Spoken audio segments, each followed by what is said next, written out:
عبداللہ ابن ابی، جو لوگ حضور کی ختم نبوت کو چھوڑ کر، ناموس رسالت کو چھوڑ کر اور مرزائیوں کے یاروں سے پیار کرتے ہیں نا، ان کو میں ایک حدیث سنانے لگا ہوں، شاید ان کو سمجھ میں آ جائے۔ کیوں جی؟ عبداللہ ابن ابی رئیس المنافقین ہے۔ جب اس کے موت کا وقت قریب آیا نا، تو عبداللہ ابن ابی کے جو بیٹے ہیں ان کا نام بھی عبداللہ ہے، وہ مخلص مسلمان تھے۔ انہوں نے کہا کہ حضور میرے باپ مرنے کے قریب ہے، آپ ہمارے گھر تشریف لے چلے۔ میرے آقا عبداللہ ابن ابی کے گھر تشریف لے گئے۔ جب میرے آقا نے دیکھا نا اس کا وقت آخری ہے، تو حضور نے کیا فرمایا؟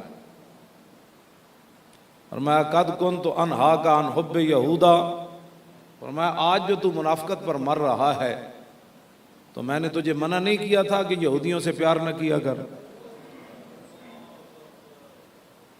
تو فرمایا یہودیوں کا پیار تجھے منافقت تک لے گیا ہے، تو یہودیوں کا پیار بندے کو منافقت تک لے جائے تو ختم نبوت کے ڈاکوؤں سے پیار بندے کو کہاں لے جائے گا؟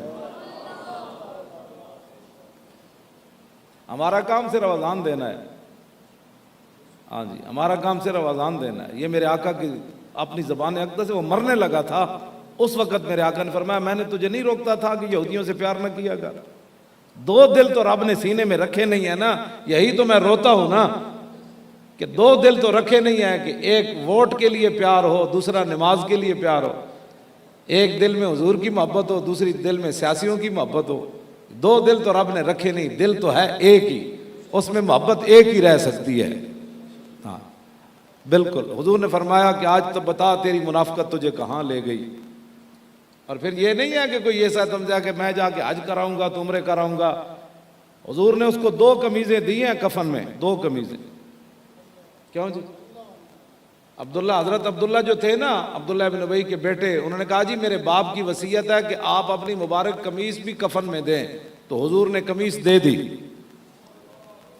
پھر انہوں نے کہا جی آپ قبرستان میں بھی تشریف لائیں، پھر حضور وہاں بھی تشریف لے گئے، اور پھر دوسری قمیض حضور نے دی۔ حضور نے 2 کرتے دیے اسے کفن میں، لیکن حضور کے 2 کرتے کفن پہننے کے باوجود وہ جنتی نہ بن سکا۔ فرمایا میرے حبیب ہم نے آپ کی کرتے میں وہ سارے کمال رکھے ہیں، لیکن یہ آپ کا دشمن تھا، ہم نے وہ سارے آپ کے کرتے سے کمالات جو ہے اس کو فائدہ نہیں پہنچے گا۔ یہ مت کوئی سمجھے کہ وہ درود شریف پڑھنے کے بعد حضور کو راضی کر لے گا۔ منکرین ختم نبوت کے ساتھ کھڑے ہو کر، ہاں جی، اور وہ باتیں بھی کرتا رہے کہ یہ مولوی کیا کر رہے ہیں۔ ہاں پتہ چل جائیں گے تجھے کہ تو جس کی محبت میں، تو اپنی گاڑی کی محبت میں بولا نا ہمارے دھرنے پر، تیری گاڑی بند ہو گئی۔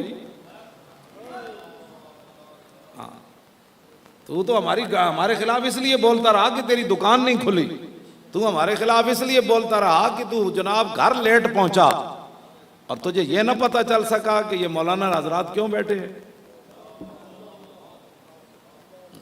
کیوں جی؟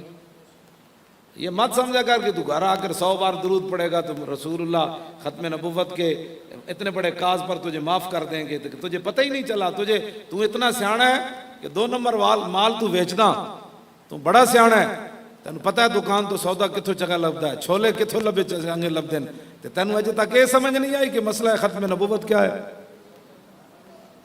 تو 1 روپے کا خسارہ برداشت نہیں کرتا دکان پر بیٹھ کر، اور ختم نبوت پر اتنا ڈاکہ تو نے برداشت کر لیا، تیرا چہرہ بھی نہ بدلا، تجھے غصہ بھی نہ آیا۔ ہاں یہ بات ہم اس لیے کر رہے ہیں تاکہ لوگوں کو پتہ چلے کہ لاہور کے روڈ بند ہو گئے۔ یہ تو تجھے پتہ چلا لاہور میں روڈ بند ہو گئے، لیکن تجھے یہ نہ پتہ چلا کہ اسمبلی کے اندر حضور کی ختم نبوت پر ڈاکہ پڑا ہے۔ ہمارا اتنا ہی کام ہے، اس سے آگے بات ہم نہیں کرتے، آگے بڑی ساری باتیں ہیں۔ آگے جو حضور نے فرمایا، کیا فرمایا جی؟ فَإِنَّهُ لَا يُقْدَرُ عَلَىٰ مَنْ عِنْدَهُ إِلَّا بِطَاعَتِهِ، فرمایا اللہ کے پاس جو کچھ ہے نا، اللہ اسی بندے کو دیتا ہے جو اس کی اطاعت کرے۔ اور میرے آقا نے فرمایا جو چیزیں بندے کو اللہ تک پہنچاتی ہیں میں نے ساری اپنی امت کو بتا دی ہیں، اور جو چیزیں بندے کو جہنم تک لے جاتی ہیں فرمایا میں نے ساری اپنے امت کو بتا دی ہیں۔